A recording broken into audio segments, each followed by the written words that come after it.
अगर आपको भी अचानक से इमरजेंसी के लिए पैसों की ज़रूरत पड़ गई है तो मैं आपको बता दूं कि आप अपने पीएफ अकाउंट से बड़े ही आसानी से घर बैठे ही ऑनलाइन पैसे निकाल सकते हैं और पीएफ अकाउंट से निकाले पैसे को सीधे अपने बैंक अकाउंट में ट्रांसफ़र करा सकते हैं।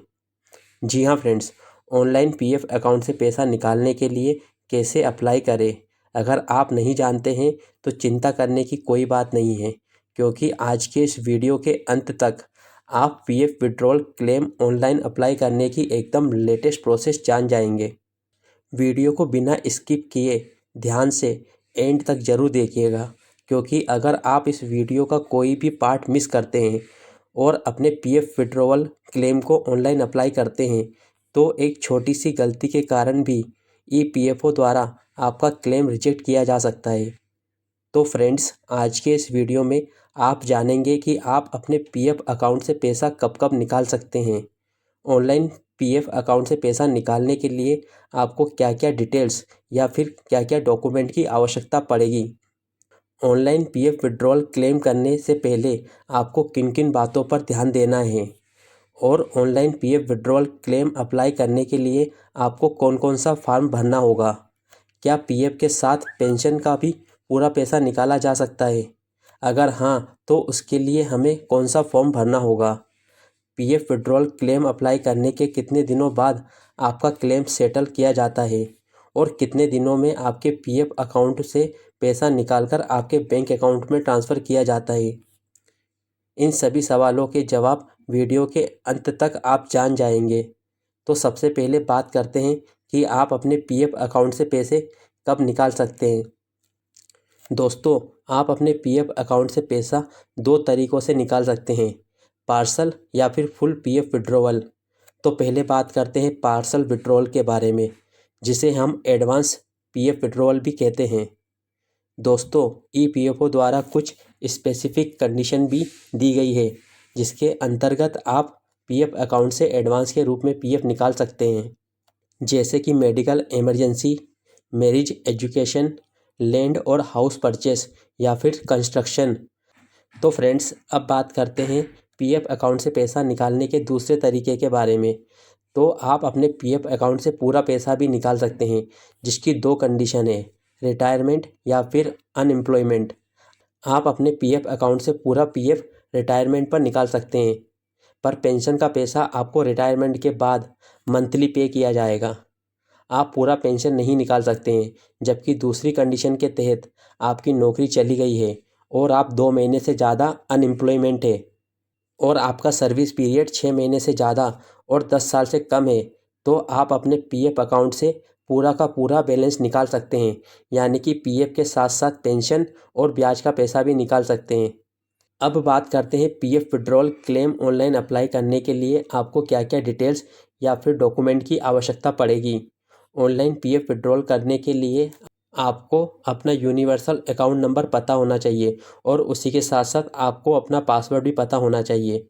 आपके पास आपके पीएफ अकाउंट की बैंक केवाईसी में अपडेट किया हुआ बैंक अकाउंट नंबर होना चाहिए और उस बैंक की एक चेक की कॉपी या फिर पासबुक की कॉपी भी आपके पास होनी चाहिए। पासबुक की कॉपी बैंक से अटेस्टेड होनी चाहिए। आपके पास आपका आधार लिंक मोबाइल नंबर होना ज़रूरी है, ताकि आप आधार ओटीपी वेरिफिकेशन की प्रोसेस को पूरा कर सके। इसके अलावा कुछ ऐसी और भी बातें हैं जिन पर एक ईपीएफ मेंबर को पीएफ विड्रॉल क्लेम अप्लाई करने से पहले ध्यान देना ज़रूरी होता है, और वो कौन सी बातें हैं मैं आपको वीडियो के दौरान बताऊंगा। तो फ्रेंड्स, वीडियो में आगे बढ़ने से पहले अगर आप हमारे चैनल पर पहली बार आए हैं तो प्लीज़ हमारे चैनल को अभी सब्सक्राइब कर लीजिएगा, जिससे आपको आगे भी ऐसे ही इन्फॉर्मेशनल वीडियोस मिलते रहेंगे और आपके भाई का मोटिवेशन भी बढ़ता रहेगा। तो चलिए फ्रेंड्स, बिना टाइम वेस्ट करते हुए बढ़ते हैं अपने टॉपिक की ओर। तो फ्रेंड्स, सबसे पहले आपको अपने मोबाइल के गूगल या गूगल क्रोम में जाना है और वहाँ पर आपको सर्च करना है ईपीएफओ। जैसे ही आप सर्च करते हैं तो आपके सामने ये स्क्रीन आ जाएगी। उसके बाद सिंपल आपको ये फर्स्ट वाले लिंक पर ही क्लिक करना है। जैसे ही आप क्लिक करते हैं तो आपके सामने ये स्क्रीन आ जाएगी। उसके बाद सिंपल आपको online claim member account transfer पर क्लिक करना है। जैसे ही आप क्लिक करते हैं तो आपके सामने ये स्क्रीन आ जाएगी। उसके बाद सिंपल आपको इसको यहाँ से कट कर देना है और ये 3 डॉट पर क्लिक करके डेस्कटॉप साइट को इनेबल कर लेना है। तो अब आप अपने मोबाइल को भी लैपटॉप और डेस्कटॉप की तरह यूज़ कर पाएंगे। उसके बाद सिंपल यहाँ पर आपको अपना यूएन नंबर, पासवर्ड और ये कैप्चर कोड डालकर साइन इन पर क्लिक करना है। जैसे ही आप साइन इन पर क्लिक करते हैं तो आपके सामने ये स्क्रीन आ जाएगी। उसके बाद आपके रजिस्टर्ड मोबाइल नंबर पर एक ओटीपी आएगा। वो ओटीपी आपको यहाँ पर एंटर करना है और उसके बाद ये कैप्चर कोड यहाँ पर डालकर सबमिट पर क्लिक करना है। जैसे ही आप क्लिक करते हैं तो आपके सामने ये स्क्रीन आ जाएगी। तो फ्रेंड्स, ऑनलाइन पीएफ का पूरा पैसा निकालने के लिए ये ज़रूरी है कि आपकी केवाईसी कंप्लीट होना चाहिए। उसको चेक करने के लिए सिंपल आपको मैनेज पर क्लिक करना है और उसके बाद आपको केवाईसी पर क्लिक करना है।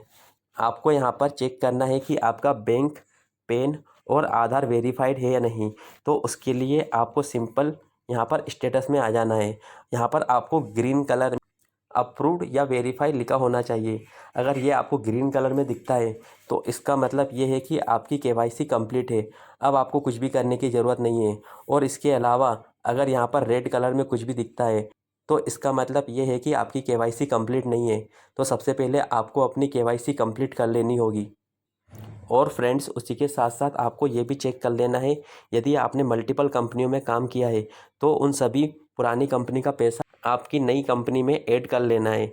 उसको कैसे ऐड करा जाता है तो उसके लिए आप मेरे इस वीडियो को चेकआउट कर सकते हैं, जिसकी लिंक आपको इस वीडियो के डिस्क्रिप्शन में और आई बटन में मिल जाए। और फ्रेंड्स, उसी के साथ साथ आपको ये भी चेक कर लेना है कि आपकी बेसिक डिटेल्स और केवाईसी डिटेल्स दोनों मैच होना चाहिए। जैसे कि आपका name, father name, date of birth और जेंडर, ये सभी एक दूसरे से मैच होना चाहिए। अगर इसमें भी कुछ डिफरेंस होता है तब भी आपका क्लेम रिजेक्ट हो सकता है। तो फ्रेंड्स, ये सारी डिटेल चेक करने के बाद आपको सिंपल ऑनलाइन सर्विस पर क्लिक करना है। जैसे ही आप क्लिक करते हैं तो आपके सामने यहाँ पर 4 ऑप्शन और देखने को मिलेंगे। उसके बाद सिंपल आपको ये फर्स्ट वाले claim form 31, 19, 10C and 10D पर क्लिक करना है। जैसे ही आप क्लिक करते हैं तो आपके सामने ये स्क्रीन आ जाएगी। उसके बाद सिंपल आपको यहाँ पर वो बैंक अकाउंट नंबर एंटर करना है जो आपका ईपीएफओ के साथ लिंक है। उसके बाद सिंपल आपको वेरीफाई पर क्लिक करना है। जैसे ही आप क्लिक करते हैं तो आपके सामने ये स्क्रीन आ जाएगी। उसके बाद सिंपल आपको येस पर क्लिक कर देना है। जैसे ही आप क्लिक करते हैं तो आपके सामने कुछ इस तरीके से स्क्रीन आ जाएगी। उसके बाद सिंपल आपको प्रोसीड फॉर ऑनलाइन क्लेम पर क्लिक करना है। जैसे ही आप क्लिक करते हैं तो उसके बाद कुछ देर ये प्रोसेस होगा और आपके सामने ये स्क्रीन आ जाएगी। उसके बाद सिंपल आपको I want to apply for select claim option पर क्लिक करना है। जैसे ही आप क्लिक करते हैं तो यहाँ पर आपको केवल एक ही ऑप्शन दिखाई देगा। वो इसलिए क्योंकि आप नौकरी करते वक्त अगर पैसा निकालते हैं तो सिर्फ यहाँ पर आपको एक ही ऑप्शन देखने को मिलेगा। और यदि आपने जॉब छोड़ दी है और आपने अपनी सभी पीएफ मेंबर में डेट ऑफ एग्जिट मार्क करी है तो यहाँ पर आपको फॉर्म 19, फॉर्म 10C के ऑप्शन देखने को मिलेंगे। यहाँ पर हमको नौकरी करते हुए पीएफ का पैसा निकालना है। इसके लिए हम सिंपल पीएफ एडवांस फॉर्म 31 पर क्लिक करेंगे तो आपके सामने ये डिटेल खुल के आ जाएगी। अब यहाँ पर आपको 1 बाय 1 सभी डिटेल को फिल कर लेना है। यहाँ पर जो भी ये रेड स्टार में आपको जो देखने को मिल रहा है ये मैंडेटरी फिल करना है। तो सबसे पहले आपको सेलेक्ट सर्विस पर क्लिक करना है। जैसे ही आप क्लिक करते हैं तो यहाँ पर आपके सामने वो सभी पीएफ मेंबर आईडी खुल के आ जाएगी जिसमें से आपको पैसा निकालना है। तो सिंपल मेरे वाले केस में एक ही मेंबर आईडी है तो मैं यहाँ पर सेलेक्ट करूँगा। उसके बाद आपको यहाँ पर रीज़न बताना है कि आपको किस पर्पज़ से पैसा निकालना है। जैसे ही आप सेलेक्ट एडवांस पारा पर क्लिक करेंगे तो आपके सामने ये सारे ऑप्शन खुलकर आ जाएंगे। आप अपने अकॉर्डिंग कोई भी पारा यहाँ से सेलेक्ट कर सकते हैं, यानी कि आपको जिस भी पर्पज़ से पैसा चाहिए वो आप यहाँ पर अपने अकॉर्डिंग सेट कर सकते हैं या चुन सकते हैं। उसके बाद सिंपल आपको यहाँ पर वो अमाउंट एंटर करना है जो कि आप एडवांस के रूप में निकालना चाहते हैं। उसके बाद यहाँ पर आपको अपना एड्रेस एंटर करना है, यानी कि आपका घर का एड्रेस, ना कि आपकी कंपनी का एड्रेस। इस तरीके से आपको भी अपना एड्रेस यहाँ पर फिल कर लेना है और उसके बाद चूज़ फाइल पर क्लिक करके आपको अपने बैंक की पासबुक या एक कैंसिल चेक की कॉपी अपलोड करनी होगी। फ्रेंड्स, यहाँ पर आपको एक बात का और ध्यान देना है कि जो भी आप बैंक की पासबुक अपलोड करेंगे वो बैंक से अटेस्टेड होनी चाहिए और यदि आप कोई भी कैंसिल चेक लगाते हैं तो उस पर आपका नेम प्रिंटेड होना चाहिए। तो आपको चूज़ फाइल पर क्लिक करके सिंपल आप जो भी अटैच करना चाहते हैं वो अटैच कर लेंगे।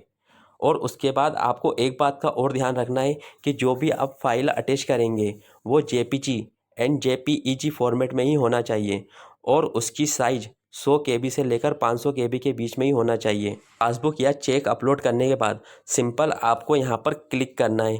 जैसे ही आप क्लिक करते हैं तो आपके सामने ये स्क्रीन आ जाएगी। उसके बाद सिंपल आपको गेट आधार OTP पर क्लिक करना है। जैसे ही आप क्लिक करते हैं तो उसके बाद ये कुछ देर प्रोसेसिंग होगा। तो फ्रेंड्स, आपके रजिस्टर्ड मोबाइल नंबर पर एक OTP आएगा। वो OTP आपको यहाँ पर एंटर करना है और simple validate OTP and submit claim form पर क्लिक करना है। जैसे ही आप क्लिक करते हैं तो आपका फॉर्म सक्सेसफुली सबमिट हो जाएगा। उसके बाद PF ऑफिस वाले आपके सारे डॉक्यूमेंट को चेक करेंगे। यदि सब कुछ सही पाया जाता है तो 3 to 5 वर्किंग डेज में PF का पैसा आपके बैंक अकाउंट में क्रेडिट कर दिया जाएगा। और यदि कुछ भी डिटेल गलत पाई जाती है तो आपका फॉर्म रिजेक्ट भी हो सकता है।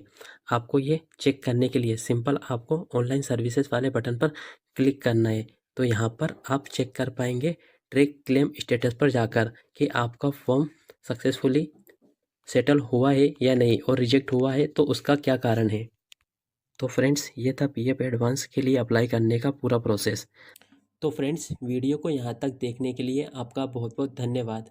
अगर फ्रेंड्स ये वीडियो आपको अच्छा लगा हो तो प्लीज़ हमारे चैनल को अभी सब्सक्राइब कीजिए, इस वीडियो को लाइक कीजिए और शेयर कीजिए। तो चलिए फ्रेंड्स, मिलते हैं ऐसे ही किसी शानदार टॉपिक पर। तब तक के लिए bye bye. Love you all.